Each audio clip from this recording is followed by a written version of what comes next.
This is tape number 3, interview with Oscar Schwarz on the 14th of February 1996. You were in Berechovo with the Russian workforce. Yes, well, it was somewhat similar condition, but with a lot of difference. The difference was that we were not distinguished as being Jews or outsiders. It didn't matter for the Russians if you were or you were not. You were there to do some work, you were given food, you were expected to work, and that was the only purpose of their keeping us.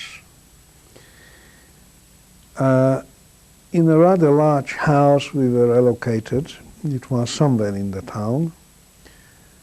And in various groups we had to go sometime to the railway station to help packing and loading supplies from trucks to the railway or vice versa.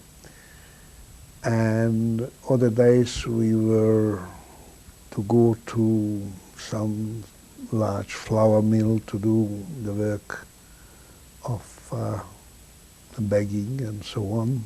And it went on, but I did feel that after that nearly a year and a half, or year and a quarter with the forced labor, I wasn't really in a good strength to carry that on for long. And it took me a few weeks to figure out how to get out of it. Of course it was dangerous. If you were out, if you tried to escape, they didn't ask very many questions, you just got shot. And I did in the flour mill, which was an oil press as well, we were given practically the free go what part of it to work. I took a little flask of oil, and on going back to our lodging, I drank as much as I could. I don't have to tell you the consequences. I turned as yellow as a lemon. And of course, the other physical consequences were quite obvious and evident. So even our Russian friends realized that I'm sick. So I was left in the lodging while the others went to work. About 2 or 3 of us were only as invalids, shall we say. And it was a private house, and the windows to the street were blocked with some timber. It's called spaletten. I don't know the English name of it. I didn't come across the same thing. But to reinforce it, it was a couple of pieces of timber put across and nailed to secure it. So I slowly found something, a wedge, and removed that securing piece of timber. I did work the closing timber windows loose, and I could see that, yes, it can be opened. And I put everything back very nicely, except that, of course, it was loose. The time to get out was at dusk, when the various units came in. And as they came in, they went, of course, into the yard. In the yard, the resident guard would count how many compared to how many has gone in the morning. Saying that unit were 15, then they started raz, dva, tri, čtyři. Some of them could count to 15, but not necessarily all. Nevertheless, before they all came in and it was dark enough, it was in winter time, somewhere, I think, in January. I made my move, opened the window, jumped out. I picked myself up. It was not a very high window. Could have been, I think, about, say, 5 to 6 feet. And just slowly and casually walked past the gate of our unit where the guard was busy counting someone inside. Walked around the next corner, and then I quickened my step, and I heard that there is a Jewish house in Berehovo at the time. And I asked some direction from someone. I found it. I told my story to those boys who were there, and they helped me a lot. They placed me in the hospital in Berehovo, where I recovered, recuperated, and I was there as a patient for a few weeks. The Russian unit was there and so forth. And I became the electric fitter of that hospital for just quite simple jobs, replacing light fittings or globes or fixing up simple problems. And while I was in hospital, there was an interesting story there. One morning, someone in my room told me, hey, listen, there is a couple of soldiers coming in with someone else. I looked out the window and I could see two of my old guards coming in. So I made myself scarce, of course, disappeared. They brought in someone who was sick. Another Hungarian chap who was also working in my unit. And when the Russians left, I went back to my bed, seeing that chap I used to work with in the other bed. And on waking up, he looked at me, he sat up in his bed with a fright on his face and started to throw crosses on himself. So I said, what's wrong with you? He said, where am I? I said, in the hospital. Oh, are you alive? Yes. Why? Because the Russian guards told them that I escaped. I was found and I was shot, obviously to discourage others to try. And in waking up, the poor thing, he didn't know if he is in heaven or hell or just still in the earth. But anyhow, that was gone. I became the electrician in the hospital while I could a few more weeks, and then I had to make my next move. I had to go out of hospital. I had a lodging in the room somewhere in the town, and luckily the town did not have a water service central. What year are we in? We are in early 45. So in a lot of well had motors in the well pumping the water up. Of course, they didn't have any maintenance, and I found a job for myself repairing those motors and made a reasonable living. I mean, I made enough to keep body and soul together.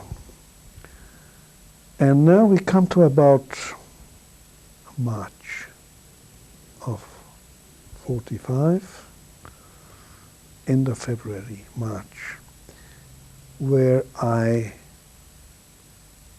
made the next step to start going back to Hungary, to the mainland Hungary. I was a few hundred kilometers away from my old town, Kaposvár, and I found one way or the other to cross another river, Hungary's second largest river, next to the Danube, which is going across. It's called the Tisa, T-I-S-Z-A. We had to cross the Tisa, and a very friendly local gypsy who was supplying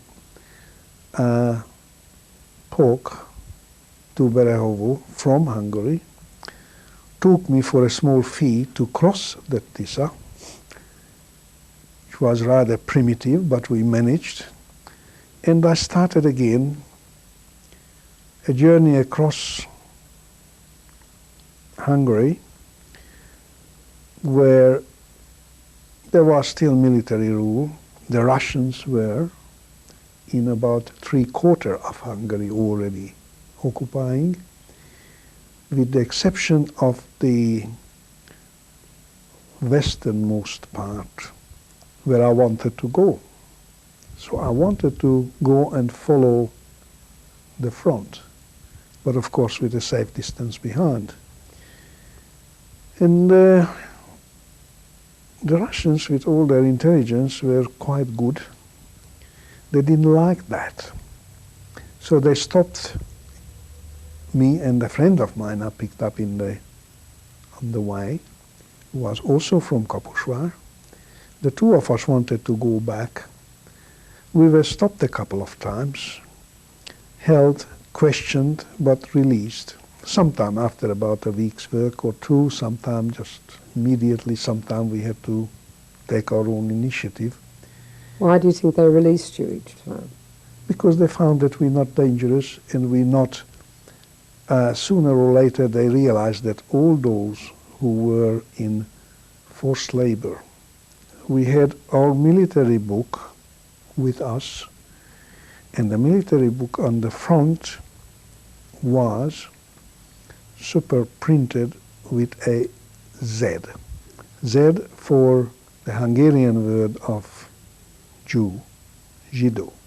That's Z-S-I-D-O.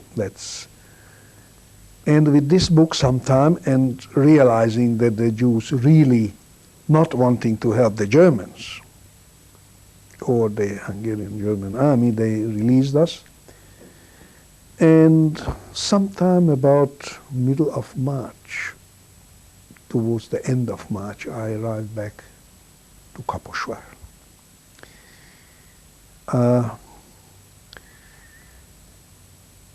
There, of course,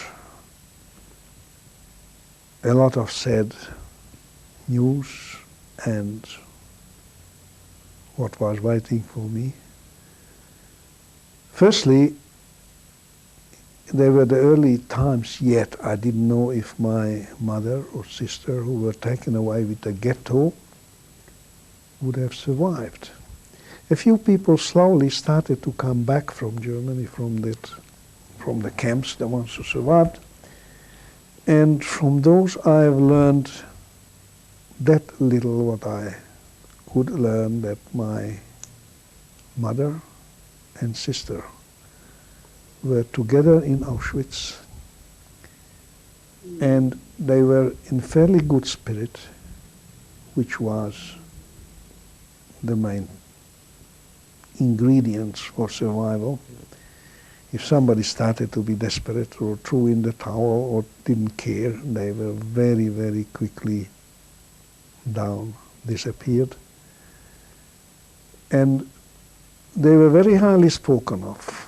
Both, especially my mother, was helping others quite a lot. She was a strong personality. And of course, being with her daughter, it gave her extra strength. And that lasted until whatever time it was, there was a selection. And the selection was, as obviously we all know what has happened, in a line as the inmates were filing. You go to right, you go to left. And all the young and attractive girls went one way, and all the others the other way. We know what was the fate of the young girls, but unfortunately from then on, no news, no sign, nothing from either of them. Obviously, my mother was heartbroken, broken down, realizing that they were separated for good. And nothing further did I hear. No, it's only the facts, what we all know, what happened in Auschwitz.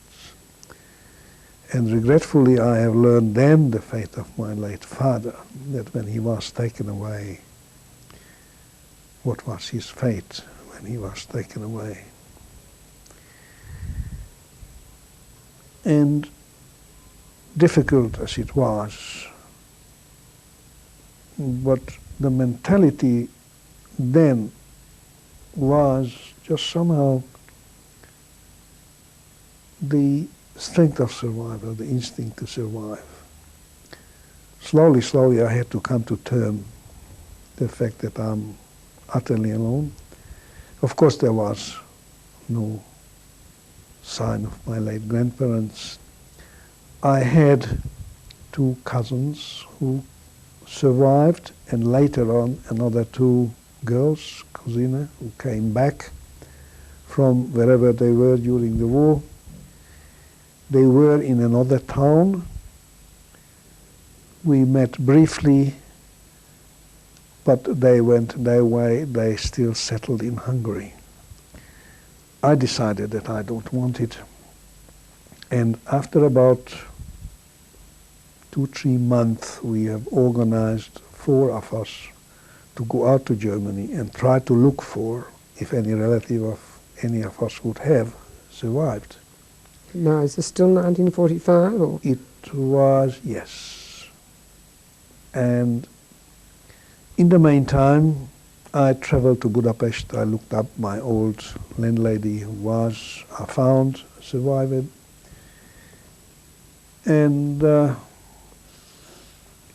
it was a very sad sight. At the time, in the Danube, since it was a severe winter, and when in springtime all the snow melts and so on, then the water started to clear, but there were still a few bodies left floating, got caught for some points.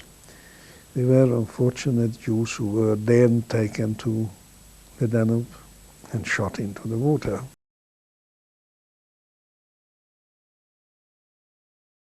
After that, all the 4 of us from Kaposvár started out, and then the second attempt, the first was not very successful, the second attempt we managed. We got through various military zones, because that was a Russian zone, that was an English zone, that was a French zone, and American zone, and when you crossed the zone, that was just the same. They wanted to know where you are from, where you go, what you're doing, and we just got in about 2 weeks' time, starting from Hungary, arrived to a little village in Bayern, next to Starnberger See. The village is Feldafing. Why we went there? Because one of us, one of the 4, learned that his mother is in a repatriation camp in Feldafing. That was first a large Hitlerjugend school, and after the war, the Americans established it as a repatriation camp. All the survivors from various parts of Germany or wherever were collected and given lodging and proper food and so on, until they could find where they want to go.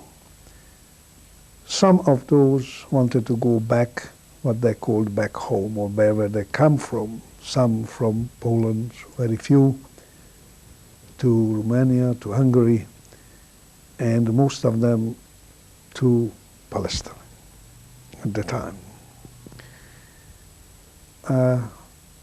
When we arrived in Feldafing, though, we learned that the mother of that boy already has left and went back to Hungary. Nevertheless, we stayed for a few weeks, and this was the time when I met my first wife. She was there, surviving the war with his mother and sister. Luckily, in a camp where they were in a munitions factory in Augsburg, working, of course, for the German war machinery as all the others, but nevertheless, through some lucky circumstances, they all survived, and they were waiting to decide what to do, to go back to Hungary or not. After the report, we gave them, what the conditions in Hungary, they decided they will not go back. And there was a choice. My late wife had an uncle here in Australia, and also had some relatives. My mother-in-law had, I'm not quite sure what, probably first cousins in America. So we had a choice of go to start a new life to either country. You're still in Feldafing? We are still in Feldafing. But time went on, and after that we have learned that comprehensive list of all the survivors would be available back in Budapest. So we went back to Budapest. We have learned each of our own story. My story was that nobody came back. Then I decided, all right, that's enough. Goodbye, Hungary. Went back to Germany, to Feldafing, and after another few months, I was working there in the camp, working again as a driver or later on as a security guard in a nearby village. And we became engaged and married in May 46. And your wife's name? Eva. Her maiden name, Eva Mendel. She passed away, unfortunately.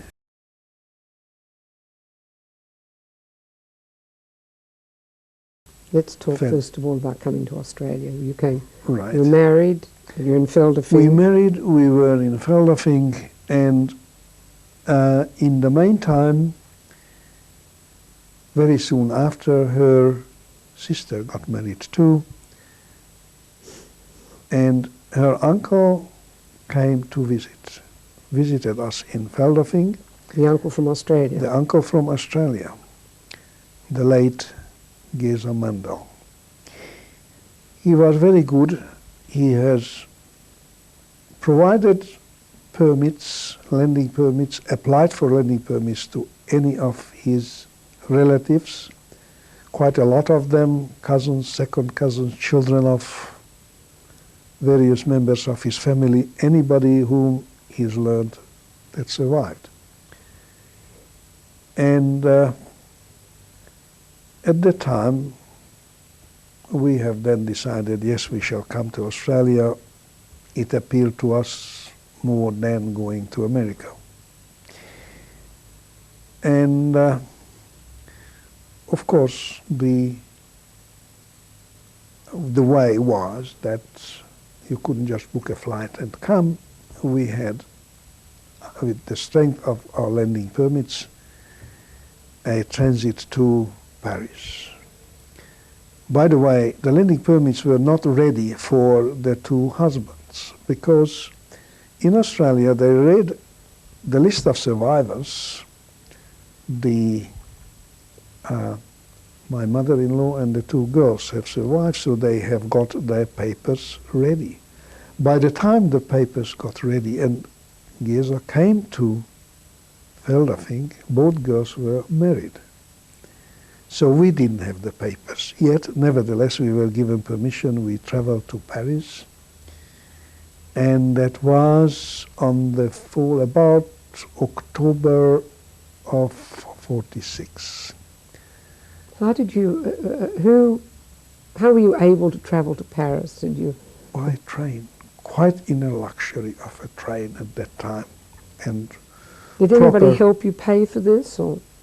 That was, I believe, paid by either the UNRWA, the United Nations Refugee Organization, or the American Jewish, the joint committee.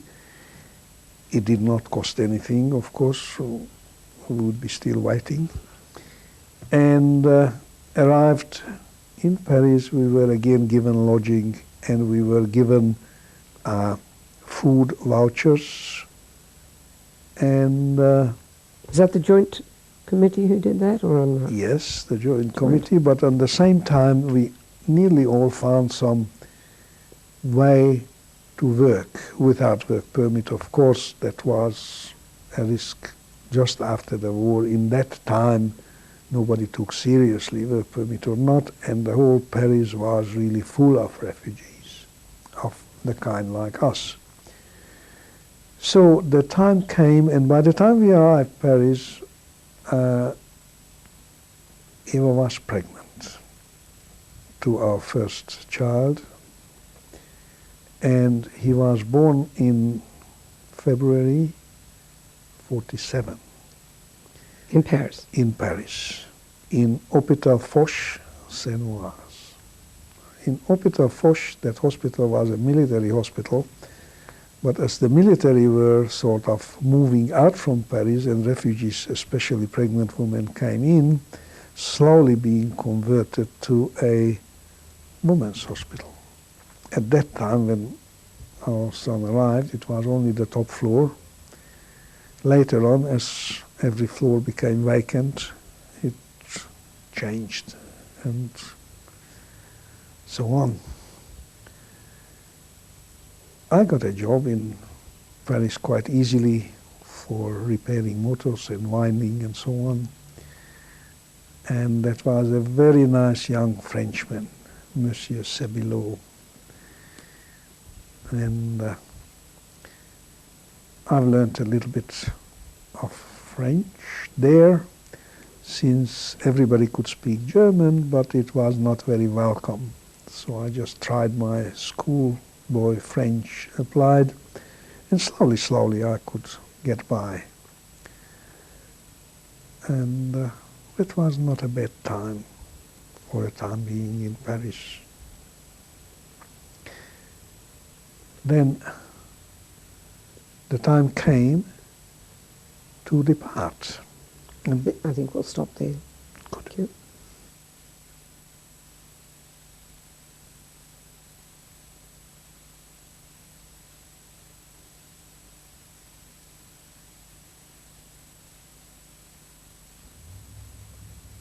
Thank you. This is tape number 4. I'm interviewing Mr. Oscar Schwarz on the 14th of February 1996. You're in Paris. It's time for you to leave for Australia. Yes, well, it was time for leaving for Australia, but not for my brother-in-law and myself, since our papers were not quite ready in time. Shipping was allocated to my mother-in-law, the 2 ladies, and my son, Tom, who was part and parcel of Eva's passport. It was a hard decision, and it was not coming without much discussion, but we decided then that it would be best for everybody that the girls will come out here. We perhaps will have a preferential treatment then to follow them afterwards, which it was. And sometime in end of July or August 47, the ladies and my son departed to Australia. By sea? By sea, yes. French ship, I think, as a Sagittaire. It took them 2 months because SS Sagittaire went all around the Panama Canal and all the French old colonies were visited and so on. By the time they arrived, that was quite a trip. But nevertheless, they were here and we were in Paris. It was an uneventful life. We kept on going to pictures. I still worked in my trade. And then the time came towards the end of the year that we were given the allocated place on a ship, SS Partizanka. But there were complications because SS Partizanka left the port of Fiume. Port of Fiume was a Yugoslavian port on the northernmost of the Adriatic Sea. And the Yugoslavs did not give transit visa to anybody, let alone for stateless persons as we were. So what can be done? Since the joint and the whole setup was ready to get rid of us, as many as possible, for the refugees to be out from Paris, another little Greek ship was hired, leaving Marseille, going to Alexandria, but detoured to Haifa. And SS Partizanka coming south on the Adriatic to Port Haifa would be waiting for us, where we could disembark the little Greek ship and go with Partizanka, hopefully, to Australia. Little hitch started in Paris. There was a general strike. There was no rail, but there was a few trucks and buses, so that we were shipped to Marseille. Our luggage was lost in a snowdrift in the same time. But nevertheless, we embarked in the Teti, which was a little 3,000-ton ship, and like a nutshell on the Mediterranean. Nevertheless, we arrived to Haifa to find that the SS Partizanka is delayed. And of course, the English didn't want to let us disembark. There is no way. They are Jews. They can't go to Palestine. The time was end of 47. And what to do? The captain of the Greek ship said, oh, well, look, I was paid to bring these 150 people to Haifa. I'm going to Alexandria now. If you don't like to have them, you don't want to let them put on dry land, I see if they can walk on water. I'll just get rid of them. So telegram here, telegram there. At the time we were given a temporary permission. We were allocated in Haifa in a couple of places. We were put up in Mount Carmel. There was an old, empty old age home where we were, and we had to wait for about 10 days, nearly 2 weeks, till the SS Partizanka has arrived. The life there in Palestine then was not very easy. We could see from our balcony gunfire, we could hear and we could see the smokes, and in the evenings the flashes of the gunshots down in the valley. And nevertheless, I was Zionist enough. But we're going to have a break. There's a technical fault.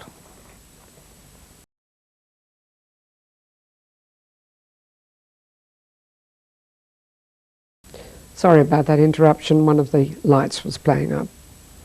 Would you continue? Yes, as I was saying, arriving to Haifa and being in Palestine, which soon became Israel, I had a strong enough Zionist feeling that I would have liked, as a young man, starting life there.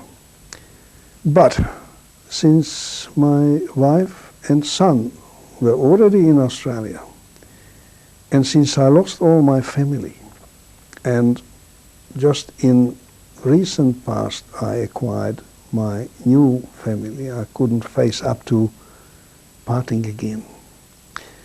So on the next occasion when the ship came, we came and arrived to Australia in January the 15th, 48. And well, as a new refugee life began, my training in that trade came handy. At first I worked as an electrical engineer, if you like to call it, repairing motors and so on, working in auto electrician as well. But there was a problem, since we had only one room in a cottage which Uncle Geza allocated for the family. It was a little bit small for us with a child. In the same house there was my mother-in-law, my sister-in-law with their family at the time, and also even the garage allocated a couple of cousins.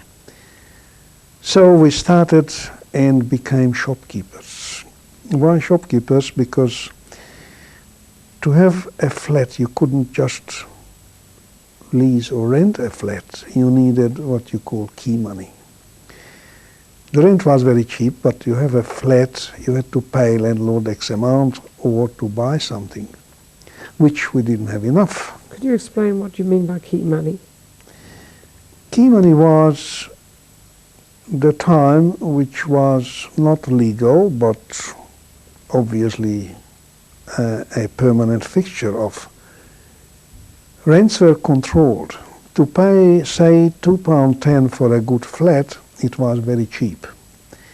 The landlord could not increase that, but if and when the tenancy changed, that was their occasion, and they of course demanded some money, a few £100 from the new tenant, which was quite a good value, because in another year or two you saved it up again by paying the cheap rent.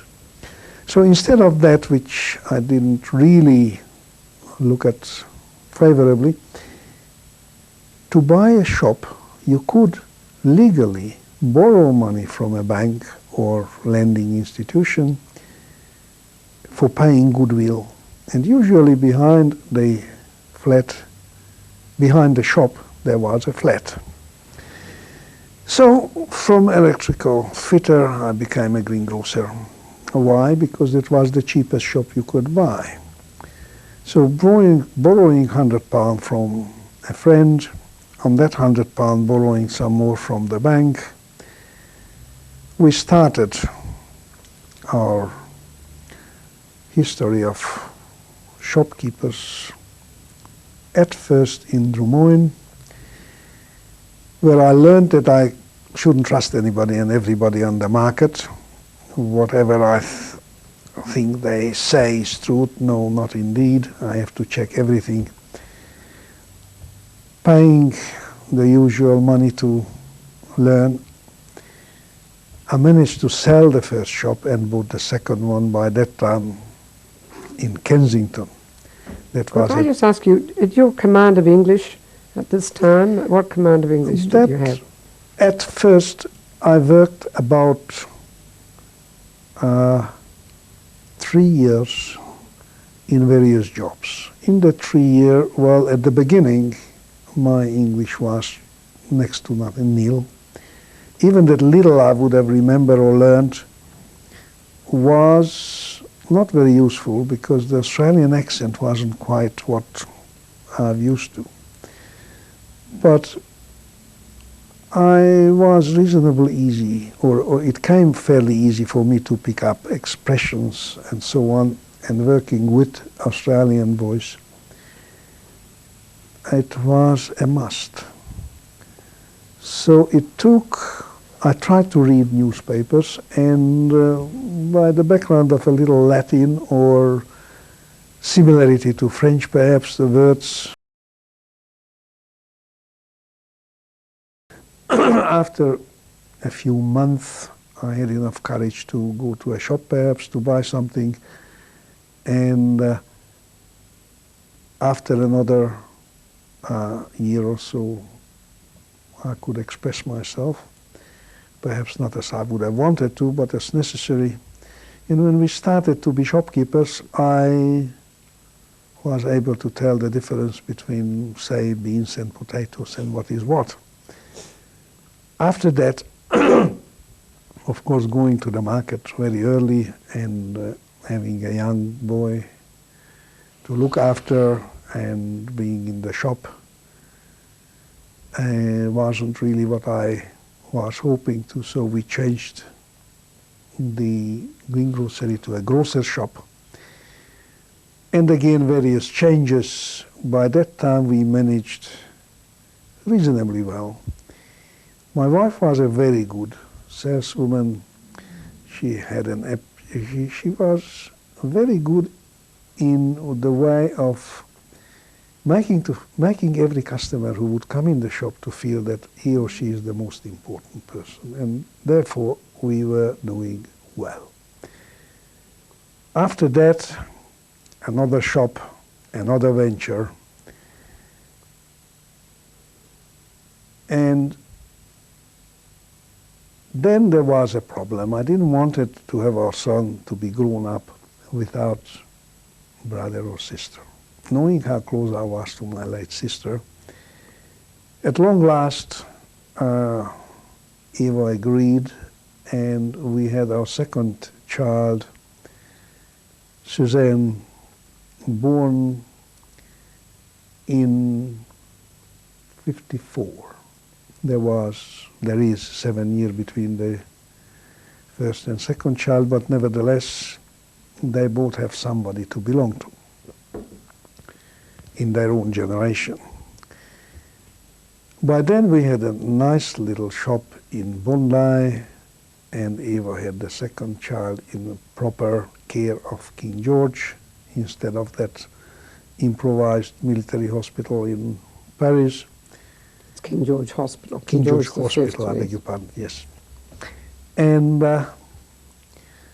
so as time went on, both children went to public schools. Tom went to Bondi, Susan went to Double Bay. By that time we changed again. And then Tom followed in Vaucluse High to HSC, or matriculation. Susie went to Sydney High. And as life went on, we managed to establish ourselves financially a little better through just sheer luck of perhaps luck as much as work. And that brings us in timing, say in about the 1960s, when we bought a real good shop in Double Bay, which is a very fashionable area, and we established ourselves well enough to have bought another home for ourselves in Vaucluse. It was in Derby Street.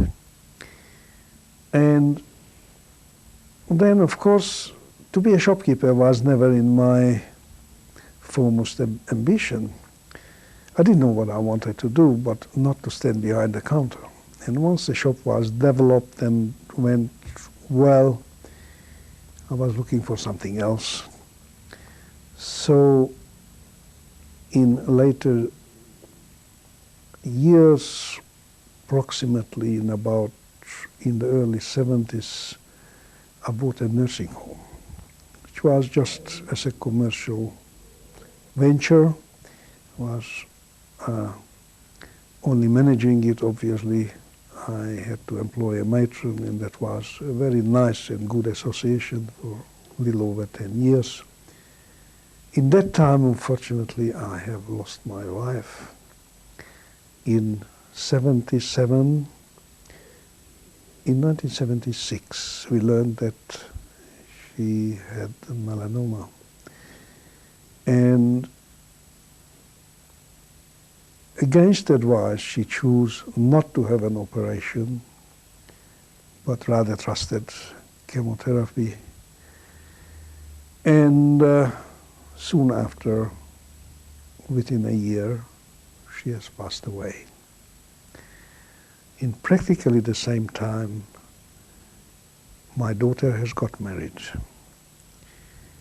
She became a Balchova, a very religious girl, under influence of some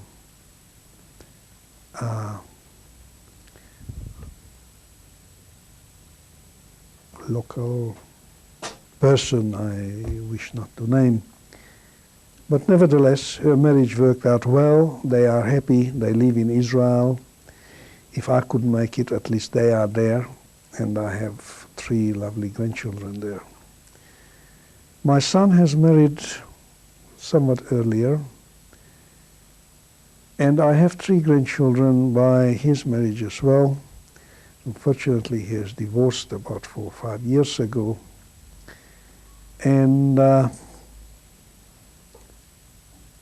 so, as life belongs to the living, after losing my wife, about a little over 2 years passed when I met, and my present wife, I married again. This is Erika. We married since more than 15 years now, very happily. And I think we have mutual love and respect to each other, accept each other's family, children, offsprings. And as for now, since a few years, about 7, 8 years at least, I have retired. I have sold a nursing home. I have sold my share in that shop. And just live quietly, helping each other's family, children, offsprings, and so on. And I think in my declining years, I hope that if any of my offsprings to come will see this, they will have at least a little idea what was life like as a refugee in Australia. I hope to present my eldest grandson, who I believe is just arrived here. He is being an optimist and a young man of not quite 20, just married. And I like to see them growing up, and I'm happy that although my family has been, and all the world I knew as a child was decimated rather badly, I'm happy to see that I have my grandchildren, all the 6 of them, with positive Jewish feelings, and they hopefully grow up to a happier future. Thank you very much. Thank you. Okay, camera's rolling.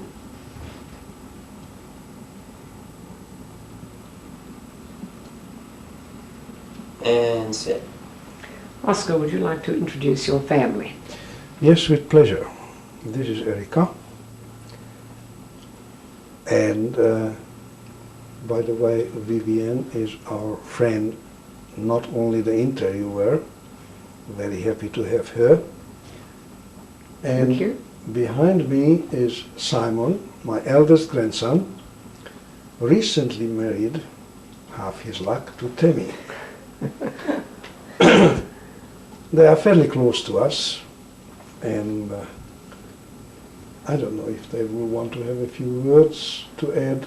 Actually, they don't know what I have said before. I just gave my life story, finishing up with just what you see here, with what were we living.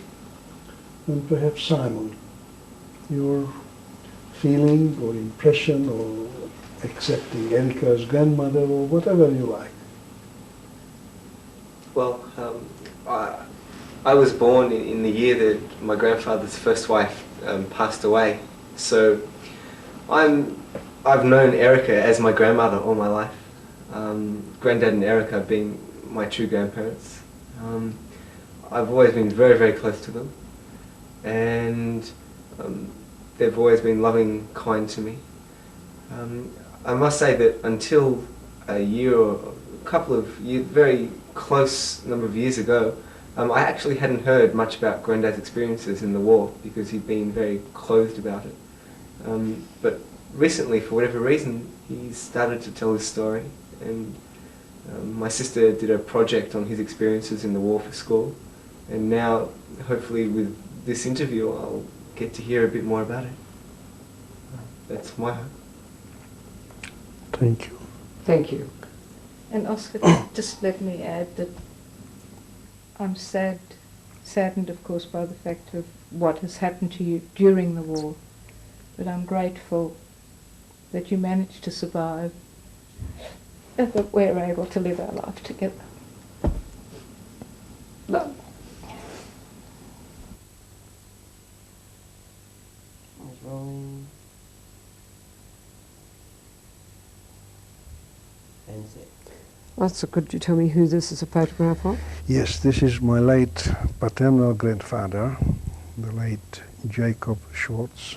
And it was taken? He would have been about 81, 82 when he was taken from the ghetto in Mohács.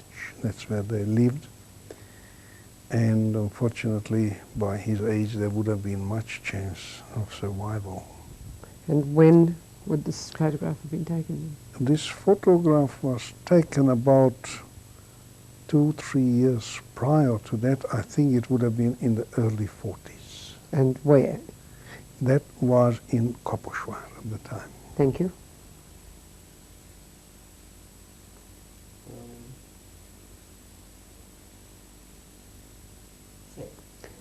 Who is this in the photograph? And that's my grandmother and Regina Schwartz. The same story as with my grandfather. Unfortunately, the last time I have seen them when I visited in 43, taken away again at the same time in the ghetto, and no further news. And this was taken in what year, do you think? This was taken in the early 40s, the same time as with my grandfather. And where? In Kaposvár. Thank you. Rolling.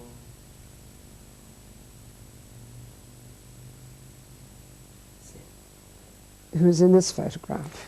Well, this is myself in somewhat younger years. I imagine it be just before the war, taken in Kaposvár. Thank you.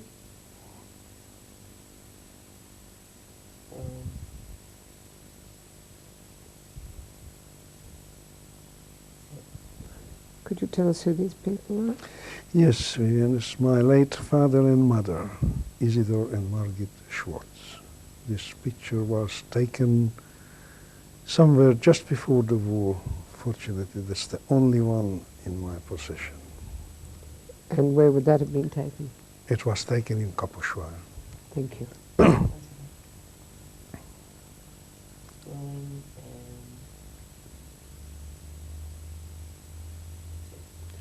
Who is this lady? It's my late sister, Lenke Schwartz.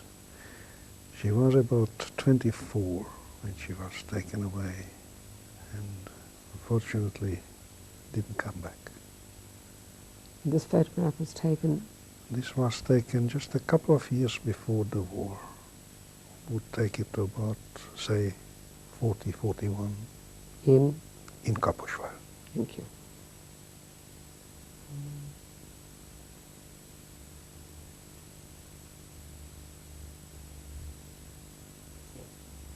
Could you tell us who this is, please, Oscar?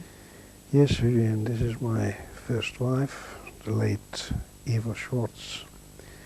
This was taken in about 75, and in Sydney. She rather liked this shot. Thank you.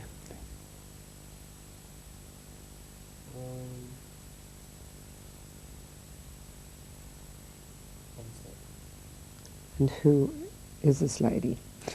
That's my wife, Erika. We were married in 79, in December, and it's about the time when it was taken. And where was it taken? In Sydney. Sydney. Thank you. Cameras rolling.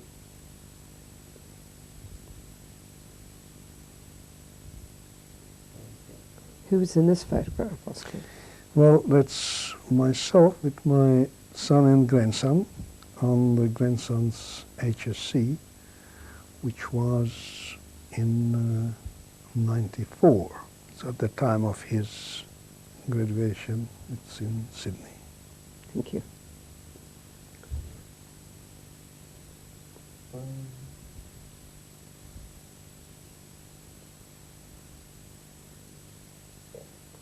Who are these three lovely people?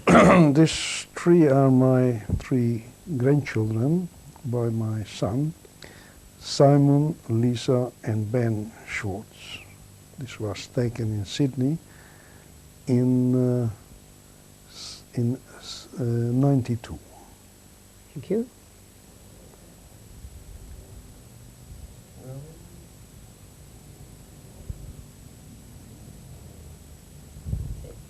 Who would this family be? This is the family of my daughter. They live in Israel. Rabbi Yitzhak Biton, the eldest daughter Racheli, then my daughter Miriam, as she knows now, Suzanne, the middle daughter Shira, and the little Yaakov. This picture was taken in Jerusalem in 95. Thank you.